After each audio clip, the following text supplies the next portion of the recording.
young parents, they are terrified now of having children. 11% of kids have attention deficit hyperactivity disorder. 3.2% have autism spectrum disorder. That's already now 15% of the population. Easily 7% of children have an allergic disease like asthma, allergic atopic dermatitis, and now we're up to 20% of kids, not just overweight, but with obesity. Now, so we're talking half the children have a medical problem. And you know what when they get around puberty, you know what they face, especially the kids with autism, they actually face a transgender crisis. Yes. So it turns out the majority of transgender people have autism. And so their dating is hard, they have psychological problems, and now they're seduced to change their genders. It's not good medicine. It's actually leading to great harm. Hello, truth seekers and freedom fighters. Welcome to tonight's show. It's so great to be back with you on this last Wednesday in June. Thank you for joining us. We're so privileged to have Dr. Peter McCullough as our special guest speaker, and the title of tonight's show is The COVID Cover-Up. This interview was pre-recorded, so there won't be a Q&A this evening, but stay tuned. It's going to be an informative show. It's June 25th, 2025, and this is the Empower Hour. We are so privileged to have Dr. Peter McCullough as our special guest speaker this evening. Dr. McCullough is a respected American internist, cardiologist, and epidemiologist who has authored over 700 publications indexed in the National Library of Medicine. He has played a prominent role in national and international discussions throughout the world on the safety and efficacy of COVID-19 vaccines. And he has testified multiple times before the US Senate, the European Parliament, and other government bodies in order to bring attention to critical public health concerns. We're so grateful for Dr. McCullough's expert knowledge as we endeavor in this interview to uncover the truth and ensure accountability in the aftermath of the COVID-19 war against humanity. Due to Dr. McCullough's busy schedule, this interview was pre-recorded, so there will be no Q&A this evening. And now, my friends, I invite you to sit back and get comfortable as we listen to this very important and informative conversation between Tanya and Dr. Peter McCullough. Well, thank you, Heather, and welcome, Dr. McCullough. We are so glad to have you back on the show. Great to join my colleagues from the Great White North. I hope the snow is melted by this time. In most of the country. That's good. I'm not living in an igloo right now, so let's put it that way. We're all good. Anyways, I'm so glad to have you on the show. I know that we're a little pressed for time today, and so we're going to try to cover as much as possible. I know that in the last, I think it's been about a year and a half since we had you on, and there's a lot of different things happening. I hear reports in the news, Slovakia has halted 300,000 mRNA. They're saying detecting DNA contamination. Others are talking about vaccine batches, that they act as engineered bioweapons laced with cancer. There's autopsy data showing the myocarditis and immune system damage.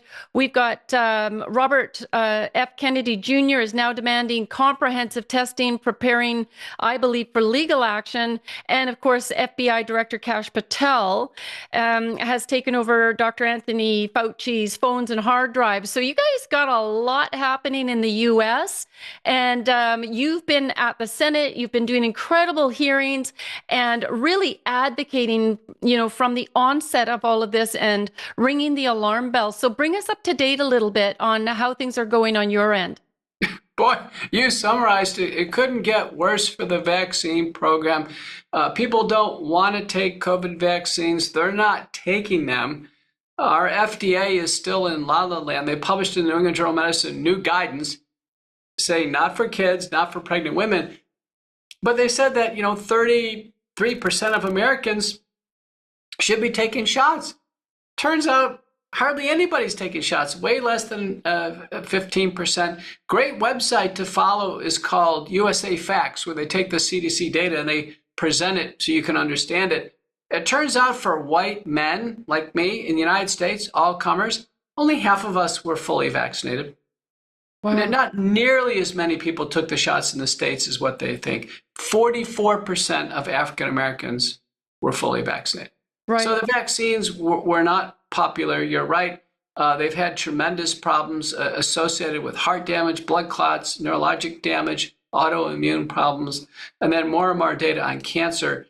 And you are right on contamination with cancer-causing DNA called SV40. Now there's a new lab in Germany. I want my Canadian colleagues to know it's called INMODIA, INMODIA. Look them up, INMODIA. You can send a sample there from Canada.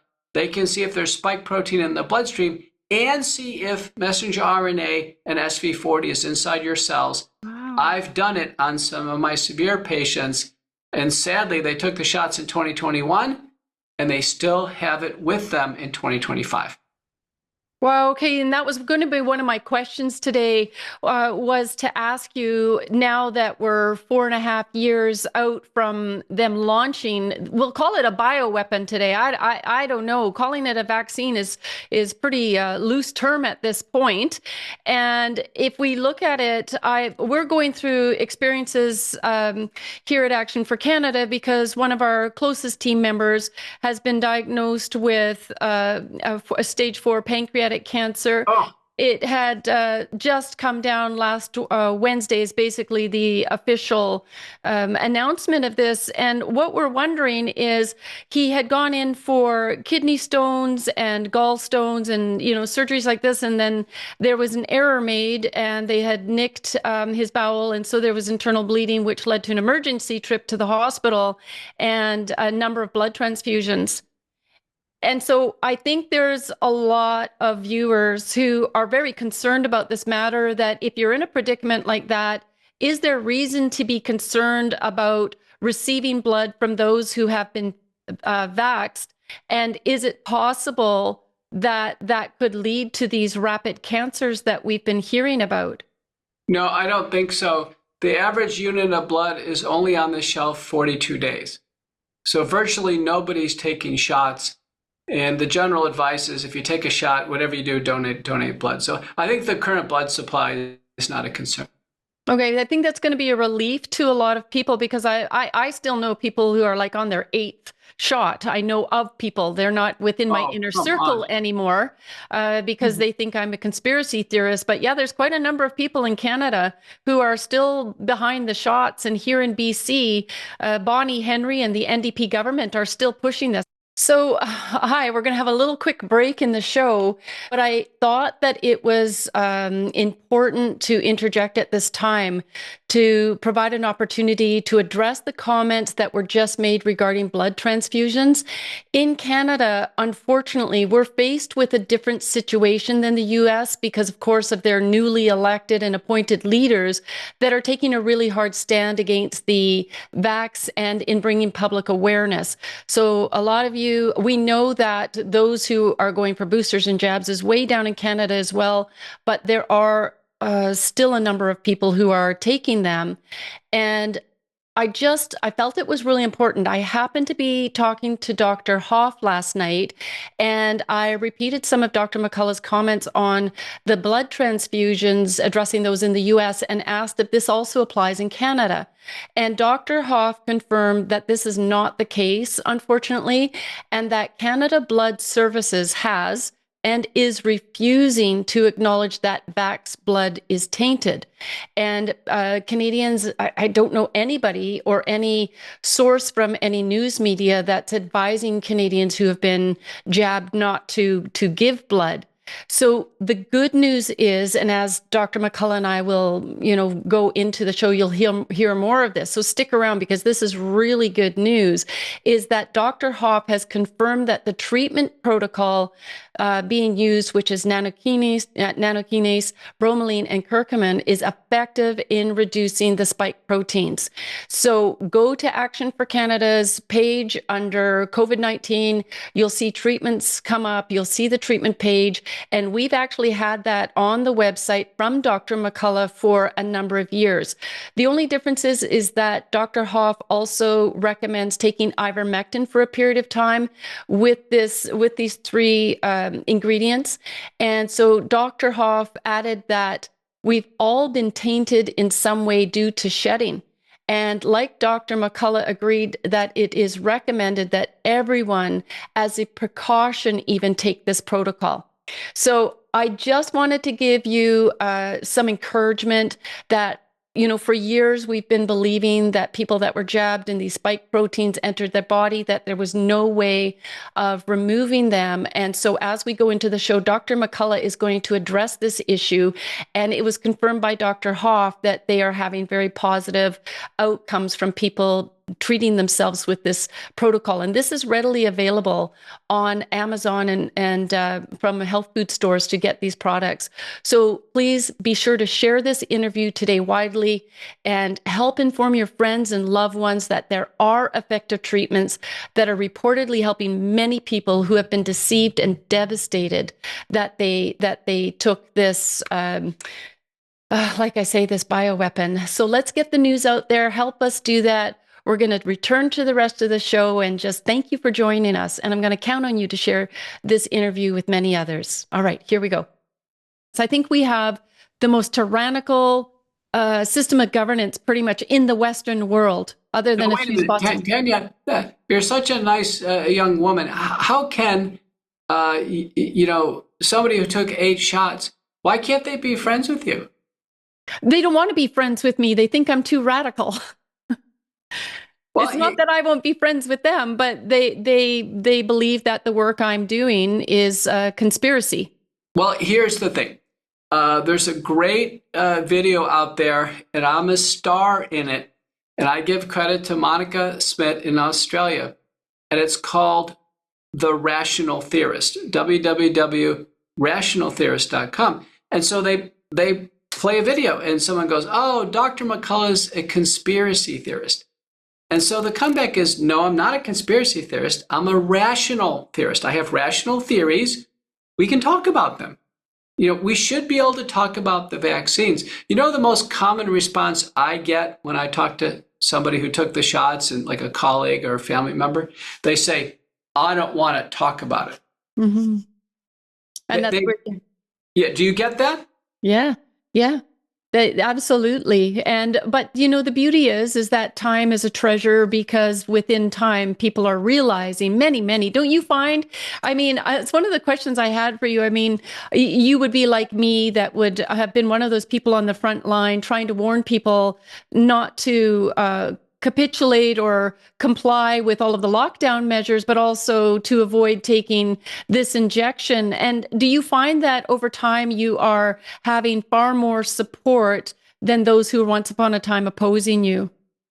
Yeah, it's slow, and it's slowly growing. Public figures are coming out, and there's no one out there saying, "Wow, I'm really glad I took a shot." Mm-hmm. People nowadays are saying, "Boy, I guess I was lucky. I dodged a bullet." Or they say, "Thank goodness I did spike detoxification. I followed your protocol for the vaccinated to get out of this predicament." Okay, and that's I want to go right into that you're talking about something that, again, a lot of our viewers need this information. We have a COVID-19 page if individuals go onto Action for Canada as well, but be sure to go onto Dr. McCullough's site. We're going to have all the links available in the description. And we want to know about protocols. Can the actual spike proteins be, removed from the system? How describe that for us in sort of layman's terms? If you type in McCullough protocol, this is for the base spike detoxification, there's 6.5 million Google hits. I mean, the whole world is doing this. I was the first to publish it in the Journal of the American Physicians and Surgeons, and then in the Springer Nature Journal Curious. The FLCC, now the Independent Medical Association, they've adopted this approach. Everybody should seek out nattokinase, which is a natural supplement. You can get it on Google. You can get it on Amazon Canada. Nattokinase, bromelain, another oral supplement derived from the stems of pineapple, and curcumin, and use them in combination. Now, you can't get the Wellness Company products on Amazon Canada. I'm a little unclear if you can get them from Wellness Company at all, but you certainly can get the individual components on Amazon.ca. I did it myself the other night. So nattokinase, bromelain, and curcumin, and then follow the McCullough protocol. You'll find it all over the internet. It's the most widely used approach. Most people need this at least for a year. And then if well tolerated, I'd continue it indefinitely because we don't know if people are transmitting the spike protein by shedding. They probably freshly vaccinated people are. You certainly can get COVID again.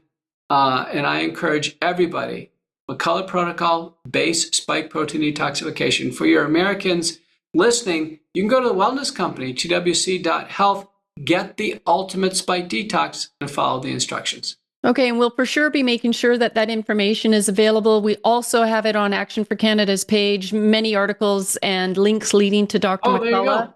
And can you describe, because, when this shot came out and they talked about the spike proteins and you saw these little images, it's almost like that they're going to attach to your cells. And so how do these, there you go. There it is. There's the image I'm referring to. There's the spike protein, the spine on the virus. I showed this little guy in the U.S. Senate. Nobody had actually looked at a spike protein in the U.S. Senate. So it turns out when you had the infection, Tanya, or you took the vaccine, the spike protein gets loaded in the body and the human body can't get rid of it. That's the reason why you need to take the supplements probably for a year to help your body clear it out. Okay, so this is extremely good news because at first we were hearing once you've taken this shot and the spike proteins had multiplied in the way that they were traveling through the body to the brain and other major organs, that it was very difficult, if impossible, to reverse this effect. And so what you're confirming and telling us today is that you are having success using your protocols. And so that is very exciting news, and we're going to be sure to be promoting this. So you had talked about a D-dimer test, and that was in Modic? No, the InModia lab. Modia? The InModia lab not only does D-dimer, but they measure spike protein itself in the bloodstream, and they measure the messenger RNA and the SV40 contaminants. So this is high tech. Everybody's got to check it out.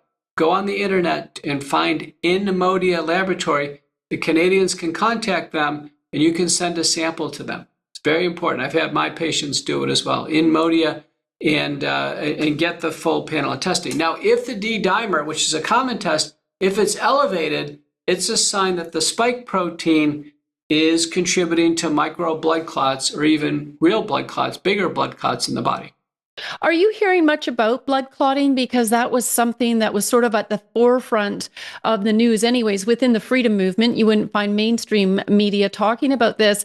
And then I saw it sort of escalate and move towards the myocarditis and athletes and newscasters and individuals collapsing from the jab, and as well as the rapid cancers. So is the blood clotting still an issue for those who are choosing to take these extra shots, the boosters? For sure. And you know what, Tanya? The blood clots are probably an equal risk between the infection and taking more shots. So if you've had the infection and you didn't take the shots, you're still at risk for blood clots. And I'm seeing that in my practice. So that's the reason why don't get too confident. If you just had COVID and you skipped the shots, listen, I didn't take the shots. They weren't safe, but I got COVID 3 times. I'm doing the detox, nattokinase, bromelain, and curcumin. It's a healthy combination anyway, helps prevent heart disease and stroke, but I'm definitely afraid of getting a blood clot. I travel on planes and what have you. Let's not get burned. Everybody should get McCullough protocol, base spike protein detoxification. Okay, yes. Okay, so now you were recently at the Senate, and I shared that meeting with our mass email list, and we're hoping that many people are going to see it. It had highlights. And in there, I remember you talking about the myocarditis and the rapid cancers, and as well, let our viewers know one of the other results of consequences of taking the jab towards pregnant women. And I understand it was something like was it an 82% miscarriage rate? Is that correct? Yeah, Dr. James Thorpe presented the data. Now there's multiple studies. Taking the shot during pregnancy is a disaster. Finally in the U.S., they stopped recommending it for pregnant women. But what a disaster. It led to miscarriages in the first trimester, stillbirths in the second trimester, and then sadly, premature delivery, both fetal and maternal hemorrhage in the third trimester. It was an absolute disaster. And now our National Center for Health Statistics and CDC has published, you're going to be astonished to hear this, Tanya. 2021, there was record maternal mortality in the United States. American young mothers dying after they delivered their baby. And if you go to Focal Point's Substack, search on maternal mortality, you'll see my Substack on this. This is astonishing. In times of financial uncertainty, securing your wealth is more important than ever. With inflation, market instability, and economic challenges, many Canadians are turning to one timeless strategy: precious metals. Gold and silver have historically retained their value, offering a hedge against economic turmoil and a safeguard for your assets. If you're looking to invest, there's good news for members of Action for Canada. We're proud to announce our partnership with Steve Merrill of Sun City Silver. Steve is not only a friend of the Freedom Movement, but he's also offering Action for Canada members exclusive access to some of the best pricing in Canada. Thanks to his extensive client base and affiliation with Silver Gold Bull, you can now secure your precious metals at incredible rates. Silver Gold Bull is a trusted Canadian leader with live pricing available 24/7 and nearly 400,000 five-star reviews on Trustpilot. When you purchase through Steve, you're not only investing in your future, you're also supporting the Freedom Movement, as a percentage of each sale helps support Action for Canada. Plus, there's a bonus. If you place an order of $5,000 or more, you'll receive a 1-ounce pure silver bullet, a unique and valuable addition to your collection. And if you refer someone who places a $5,000 order, you'll get another silver bullet as a thank you. To get started, visit actionforcanada.com/purchasing-precious-metals/. Remember, your decisions are your own, and we recommend doing your own research before making any investment. But with Steve Merrill's guidance and our partnership, you'll be on the right path to securing your future. Secure your assets, protect your future, support the movement. Visit us today to learn more. They defined early death, it was 42 days after delivering the baby, and then out to a year. That's considered a late maternal death. You're going to be stunned to learn this. I just couldn't believe this. Do you know percent of the late maternal deaths in young women delivering babies was due to cancer? Oh my. Since when does a young woman who delivers a baby die of cancer within a year? I hadn't heard that report yet. And, you know, my heart is already so heavy hearing about all the miscarriages, which I've called forced abortions. What a way to control the population. But my son and my daughter-in-law, I became a grandmother February of last year. And within her community of friends, there was something like 5 or 6 individuals that had ladies that had miscarriages. 5 or 6 within just that group who were unaware of the harms of taking, again, I'm going to call it this bioweapon. And so what do you see? I mean, it's very encouraging to hear that the United States is not supporting the jab for pregnant women and for children. I understand have they removed the request for youth to take the jab as well? Well, yeah, they pulled them off the schedule and, said it no longer recommended. But think about this.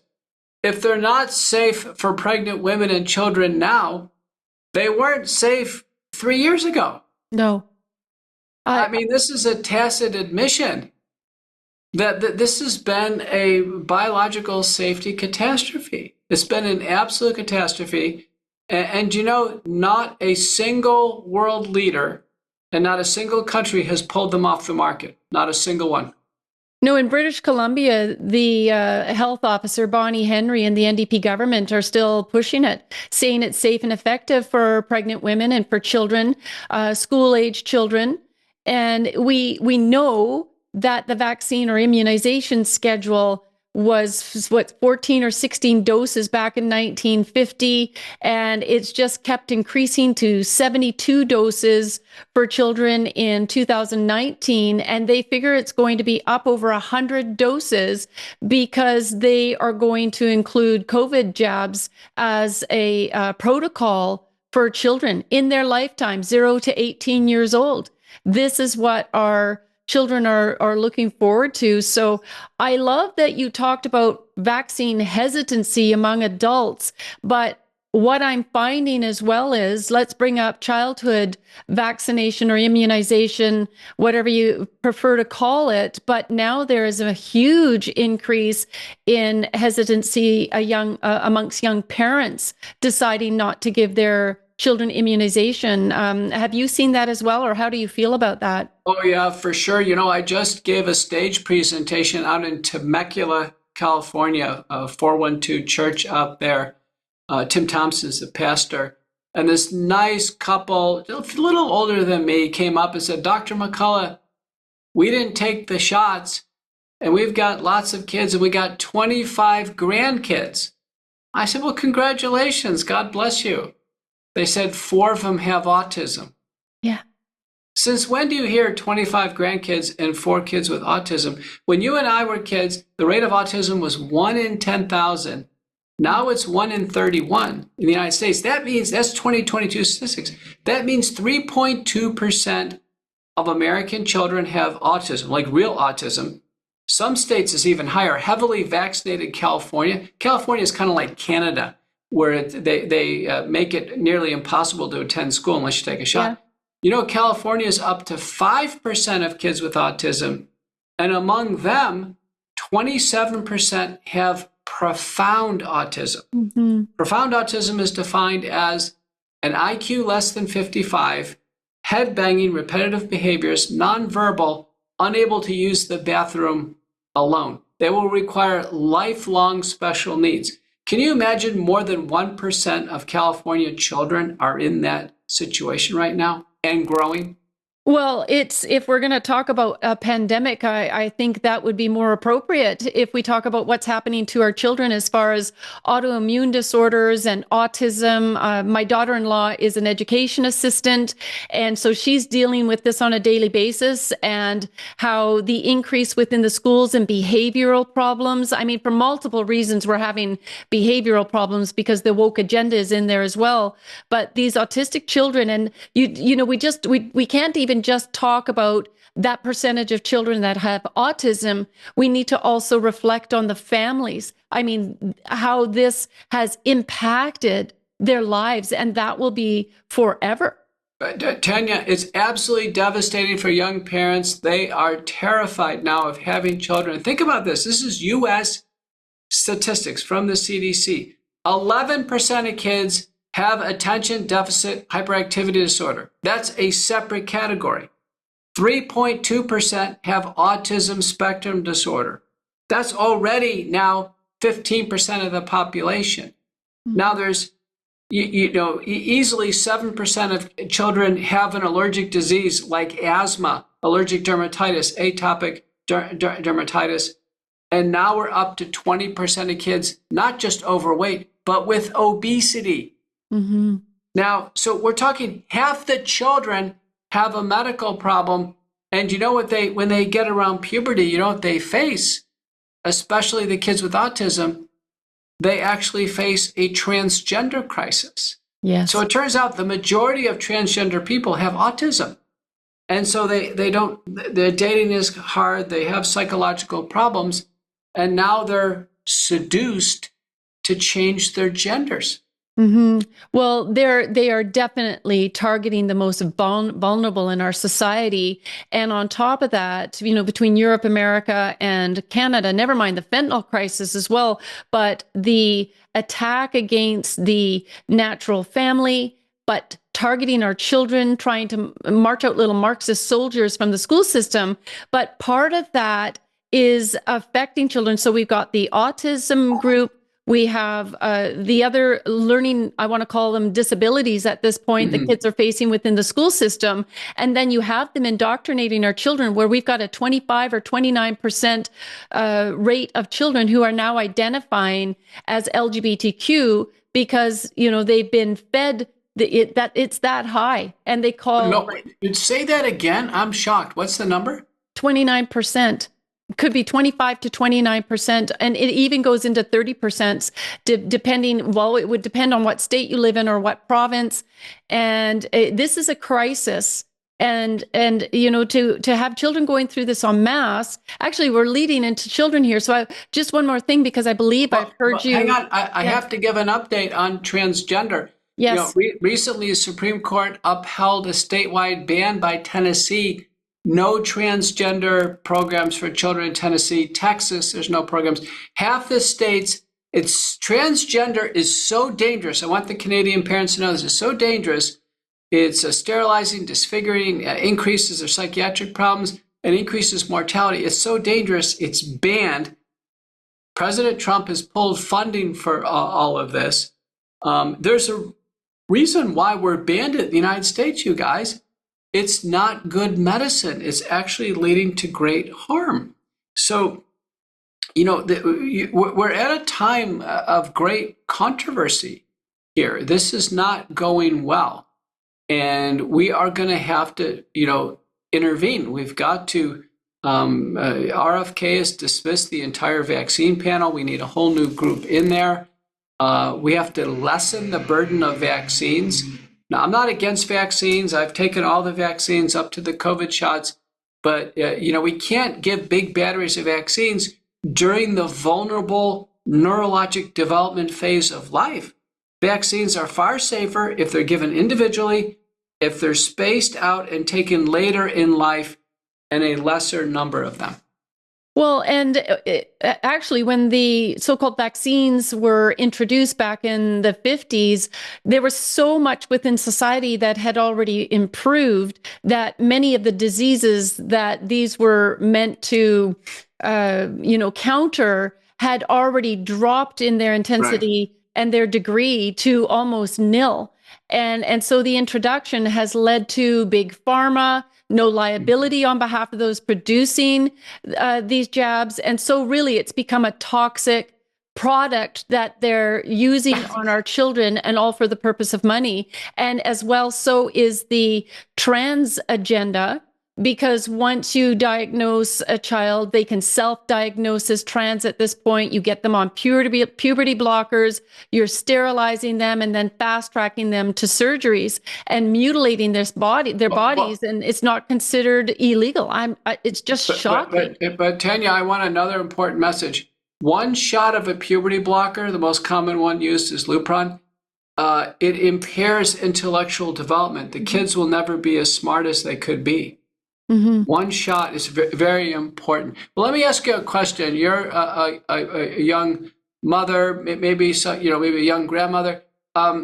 If you were a young woman today starting your family, would you have your kids take routine childhood vaccines? No. No, 100% no. I regret that I did with my kids. Like, I didn't go for any extras, but I was trusting my doctor. That's 31 years ago when I had my children. And so when I look at it now, I can 100%. And my grandson is living proof. Like, he is so intelligent. He's so sharp, just so smart.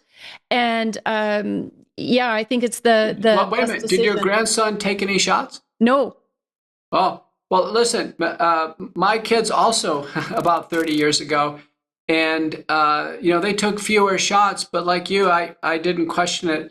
As a young parent today, if I was the father and I had a healthy child born, mm-hmm. I would defer on all the vaccines. I'd follow the guidance from the World Council for Health, which is a physician-led, evidence-based, consensus-driven organization, which says it's safer to defer on the vaccines. Safer. So a lot of parents are doing that. Do you know how many families in the United States now are doing that, deferring on all the vaccines? You'll be amazed. It's nearly 10%. That's exciting to know, because, it's like playing Russian roulette with your kids, which one is going to get, the injection that's going to affect them and have a diagnosis of autism or an autoimmune disorder, and it's just not worth it. And what is the community of people, because they've never permitted research on the unvaxxed children compared to vaxxed. And there's the Amish who have refused to vax their kids, and they don't have ADHD, they don't have autism or these other conditions. So there is proof, but we just need to get that proof before the public. Right. So a lot of parents don't want to take the risk. And like I say, I think a healthy child, for sure, to defer. A lot of vaccines are just not appropriately timed. So for instance, a healthy child, a healthy mother, it's inappropriate to give the hepatitis B vaccine. Now, if they grow up to be a cardiologist like me and they're going to do heart catheterizations or a surgeon, they should get it, when they're adults. If you can imagine some other circumstances where, where one could benefit from a vaccine. But you're right, the majority of illnesses are legacy diseases, and we treat it with antibiotics anyway. Like I never test for diphtheria or pertussis because we treat it with a Z-Pak anyway, azithromycin. We wouldn't test for it. Influenza, we've got, we have Zofluza. It's a great drug for influenza. So we don't need a flu shot. You can go through all of them.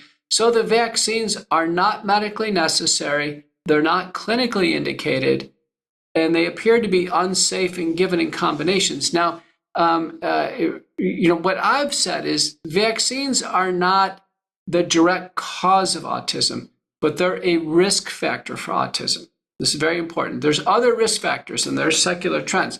The risk factors include having a premature delivery before 37 weeks, older parents, man over 40, woman over 35.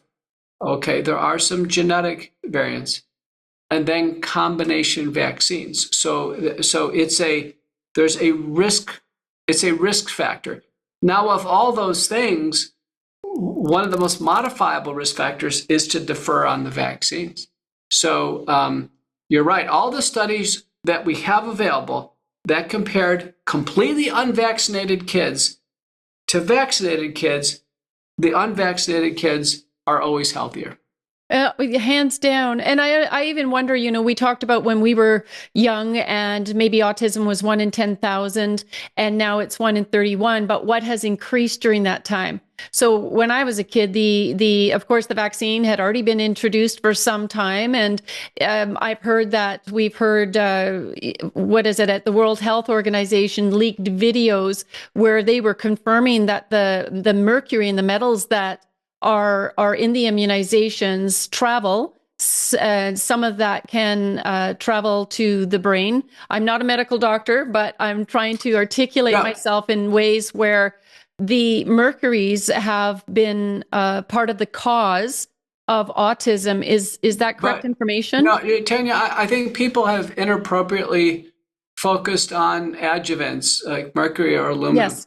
I think it's a bit distracting. Well, what we know is when vaccines are given in combination, it's the vaccine itself, and these adjuvants, they raise inflammatory factors called cytokines. They go into the brain, and the cytokines cause damage in the brain. They can cause a febrile seizure. They can cause sudden infant death syndrome or the development of autism. So it's not little single, it's actually the combination. For instance, the measles, mumps, and rubella vaccine combination, that was the first one that was linked to autism by the seminal publication by Andrew Wakefield in Lancet in 1998. Do you know MMR is so dangerous that in Japan it's outlawed? You can't even give those three together. So the Japanese know it's dangerous to give the MMR vaccine. Why are we giving it in the United States or Canada if the Japanese know it's dangerous and is outlawed in Japan? For that reason. Well, and thank you for explaining that, because that does make perfect sense to me.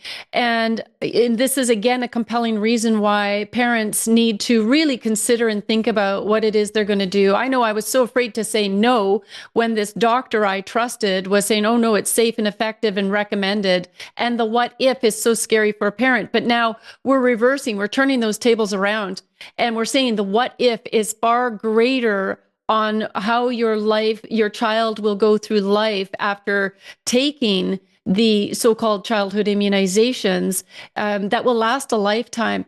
Do you know of any treatments as well? Because you and I both have mutual friends in Ted Kuntz from Vaccine Choice Canada. Mm-hmm. And he was affected for a lifetime with his son after taking one of the vaccines. His son, just lived a very complicated life, had many, many seizures daily. And it was just so sad to hear Ted's testimony. And then, of course, Rocco Galati, our lawyer, he had twin boys. And when they, I think, were age 6, they also had a vaccine. They spoke like 5 different languages they were teaching them. And one of them ended up having a terrible vaccine injury. And so they've been trying treatments. And I'm just praying that something is, going to be created or found that can help the many, many parents that are dealing with this, and with autism specifically. Right. This will have to be my last comment. I'm going to have to go. But let me say, sadly, autism has very little research being done, despite it being the epidemic of all time in children. There are no approved therapies for it. There's very few drugs or strategies even being tested. And it's a lifelong problem. I mean, one of my most difficult patients I had today is a young man with severe autism. I talked to the father and the patient today. The father said they worked night and day to try to get him. He was nonverbal, severe autism. They got him incredibly functional. He was able to go to college. He's a college senior. He's very, very smart. But you know what? Sadly, tonight, he's an inpatient on a psychiatric ward. Because he's overwhelmed with anxiety and other problems. He also has COVID vaccine injury syndrome. I mean, autism is a lifelong problem. And instead of trying to find the risk factors and find treatment, what our CDC is advising is just accepting it. It's called neurodiversity. And, recently there was a paper in either New England Journal of Medicine or JAMA across my desk, where doctors were advocating for neurodiversity in medical schools. So they're actually advocating to have autistic medical students become doctors. And they say, well, they have more special needs and it's going to take longer, and as opposed to solving the problem to begin with. So people have said, listen, just accept us. We have autism, or we are transgender, what have you. We have neurodiversity, as opposed to recognition of a problem. It's called normalization. Well, listen, I'm Dr. Peter McCullough. Thank you so much for having me. Love you guys in Canada. Really wish we could do more down here in the United States. Something very terrible is going on in the world. It's far beyond world leaders. It's far beyond pharmaceutical companies. Something has happened to humanity. And I think for the rest of our lives now, our mission is to figure out what it is and what we need to do to help ourselves and help others, our family, our loved ones, and our countries get through this. Thanks so much for having me. Thank you, Dr. McCullough. Thank you for spending this time with us. Well, we are so grateful that Dr. McCullough could join us tonight for the show.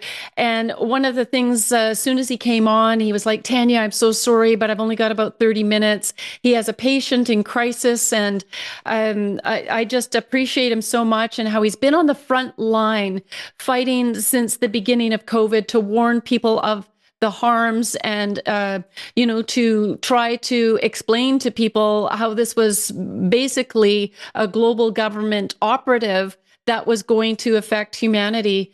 And, along with Action for Canada and other groups, I mentioned Ted Kuntz on the show and Rocco Galati, our lawyer, how we're still in the courts, people.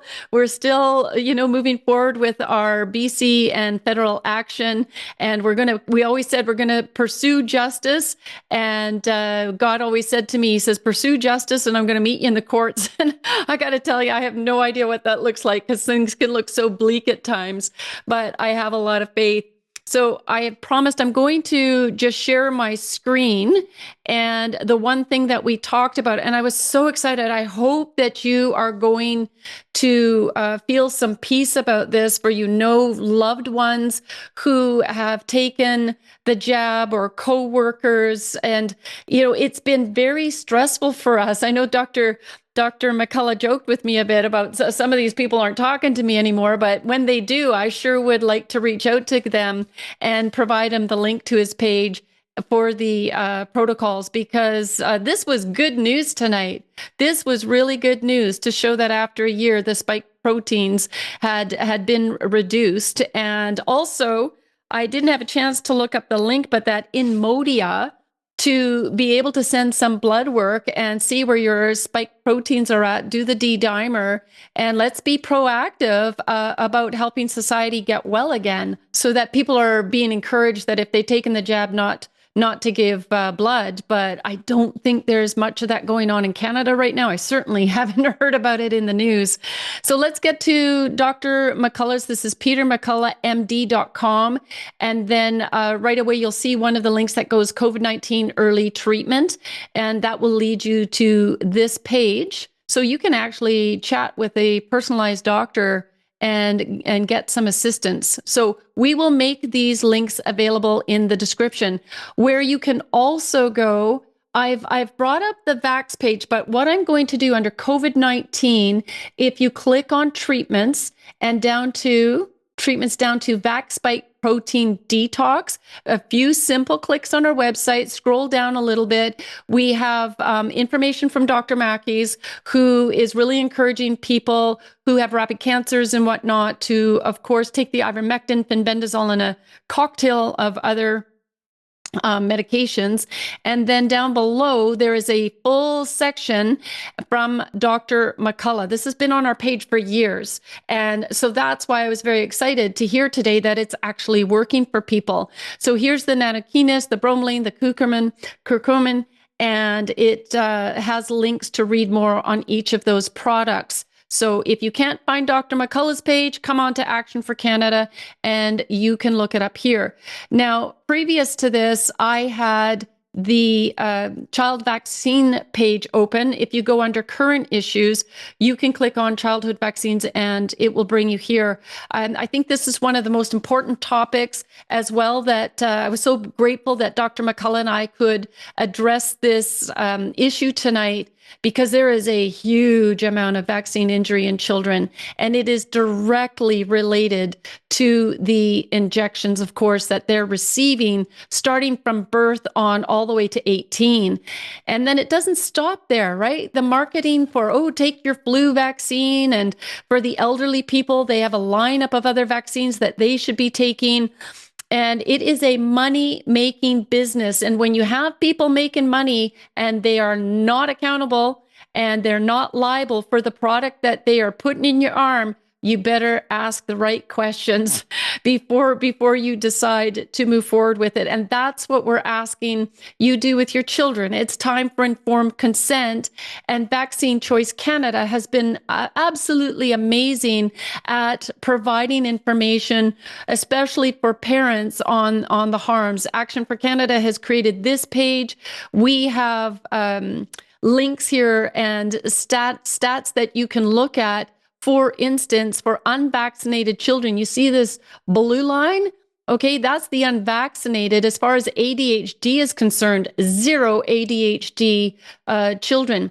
Asthma, look at how low the rate of asthma is in the unvaxxed children compared to the vaccinated, and then as well as respiratory infection. And we know, I didn't put autism here, but I do have autism links on the page, and that is over the top.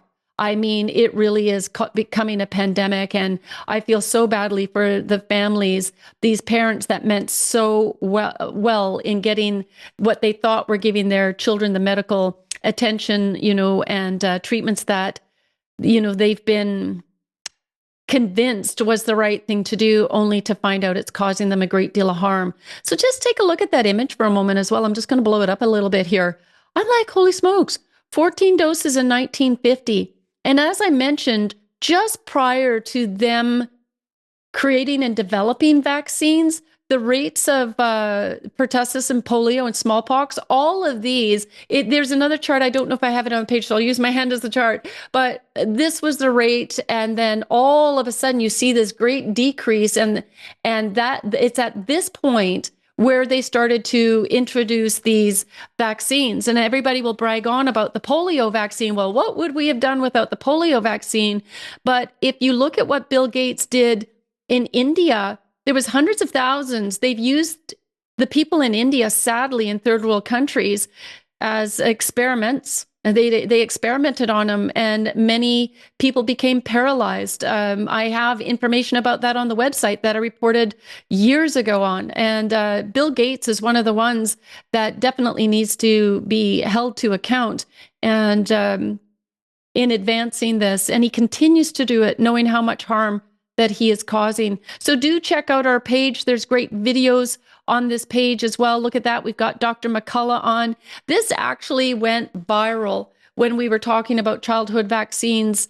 It was an incredibly good show, and I'd highly recommend that you watch it. Another favorite is Dr. Sherry Tenpenny.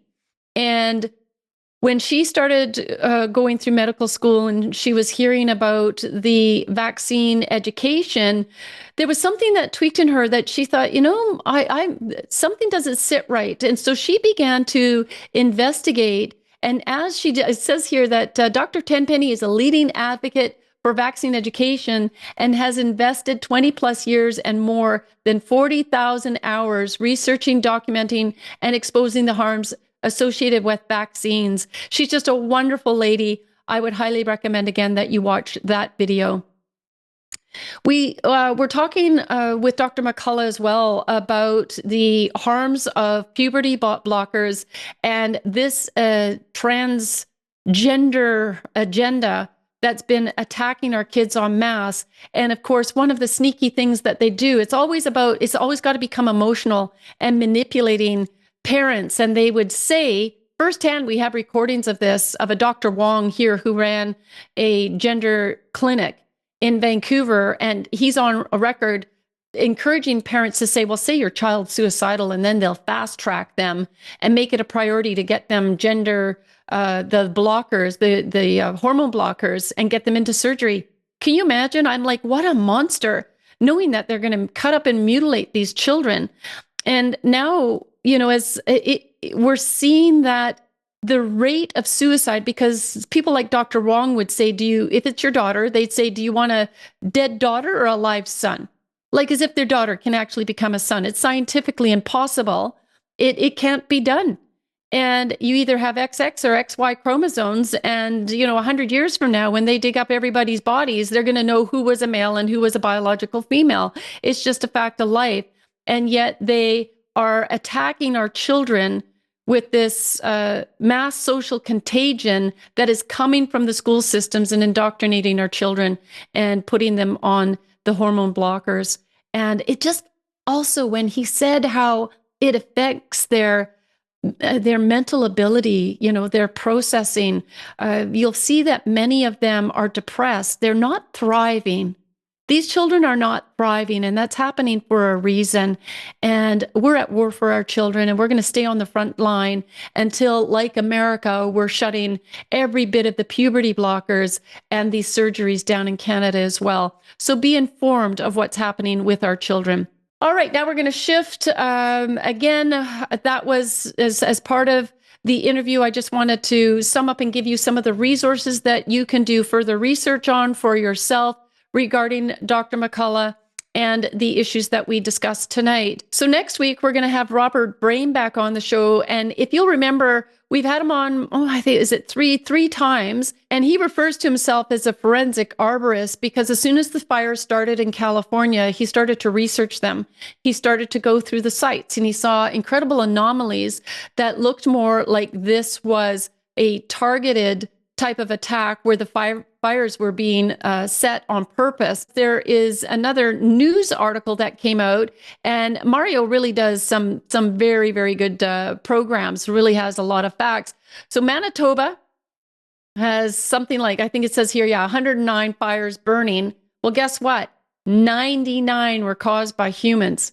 And then he added, and that many of them are the Indians, the natives, that are starting these fires because they're having land disputes. It keeps getting crazier. And so I think it's very important that we address this issue. So as I mentioned, Robert's going to be joining us next week. He's going to do a deep dive. And, when I really encourage you that when we send out the weekly action, you go back and listen to the shows that we've done on previous fires, like such as on Jasper and what was going on in California, the anomalies. And it's like this microwave effect. We also did a program with him to get an update on Maui, and the evidence that he provided there was beyond question. And so why is the government of Canada going after our boreal forest? And this is like the carbon, the CO2 that Canada produces for the world is critically important. So don't ever fall into believing climate change, all of that agenda, and don't bother, falling into listening to the fact that these fires are, because of climate change. They are 100%. The government is behind this. So if you think they care about our climate while they're setting our boreal forest on fire in order to move ranchers and people in rural areas into the cities and towns to get control over them, you're mistaken. And what else? What else does the World Economic Forum do? What are they talking about with our beef? They want to end beef. So we've got ranchers here in British Columbia, right, that are threatened every time summer comes. What do they have to be concerned about now? Wildfires. And if they shut down the ranches, if they burn up all their land and the cattle has nothing to eat, the WEF and these globalists are going to achieve their goal. And that's to get rid of our beef industry. And we can't let this happen. All right. So the name of the show is Canada Ablaze, Weaponized Control. So we'll make sure you mark that on your calendar and join us next week. All right, so the Bible verses that I've chosen, I love them. Proverbs 21:15 says, "When justice is done, it brings joy to the righteous, but terror to the evildoers." Well, we have some real evildoers around the world. Many of them are running this country right now. And then we've got the globalists like Klaus Schwab and Bill Gates and the others sitting at the United Nations that are behind this attack against humanity. All of humanity is under attack, and those evildoers, they're going to get what's coming. Trust me. All right, so the second verse is an encouragement. "Be still before the Lord and wait patiently for him. Fret not yourself over the one who prospers in his way, over the man who carries out evil devices. Refrain from anger and forsake wrath. Fret not yourself, it tends only to evil. For the evildoer shall be cut off, but those who wait for the Lord shall inherit the land." And that's from Psalm 37:7-9. All right, thank you.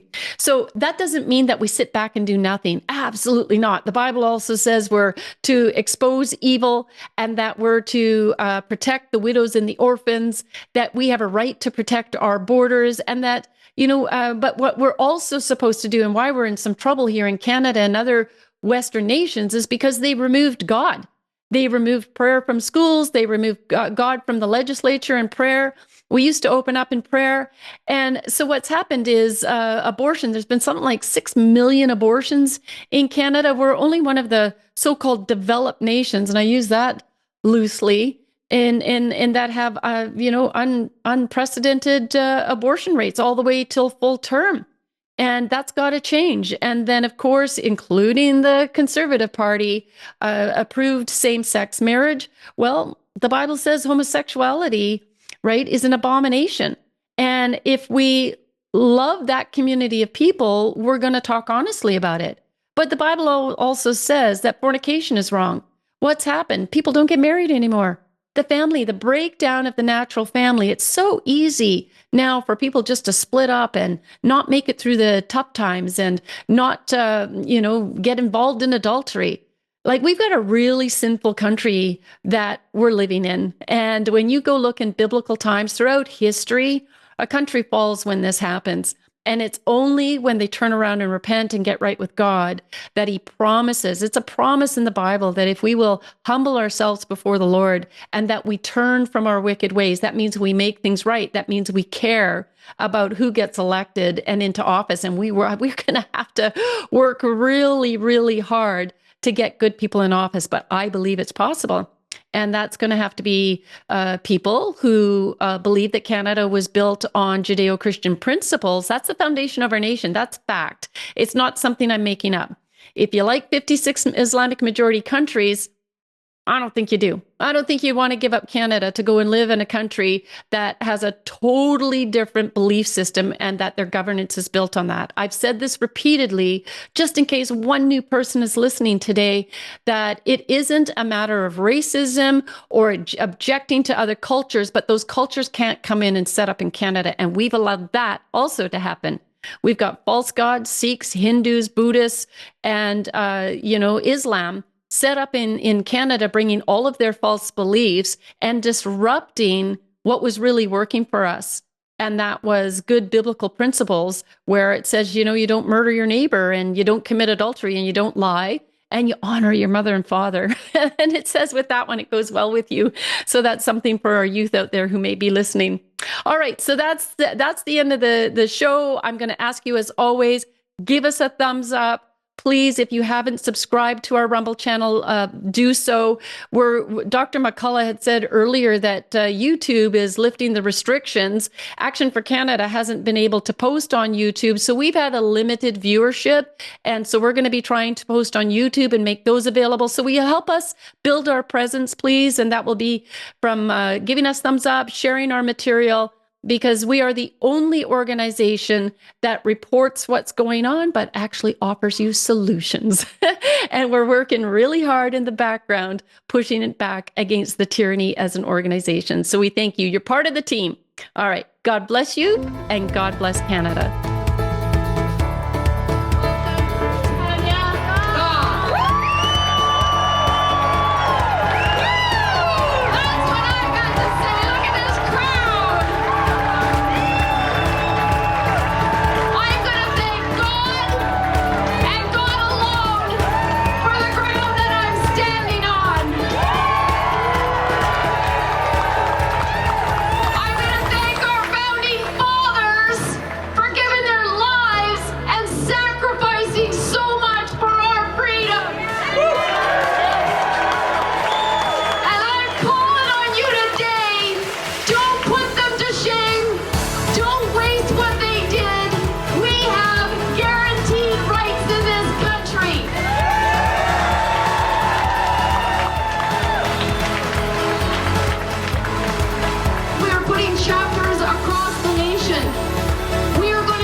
Virtuous heart if you are here today pursuing freedom and righteousness. And then verse 23 comes along with a promise. God says he will turn the sins of evil people back on them. He will destroy them for their sins. I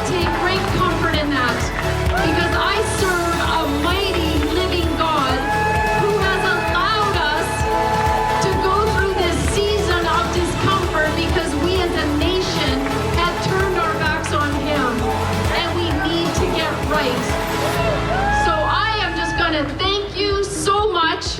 I'm going to say God bless you and God bless Canada.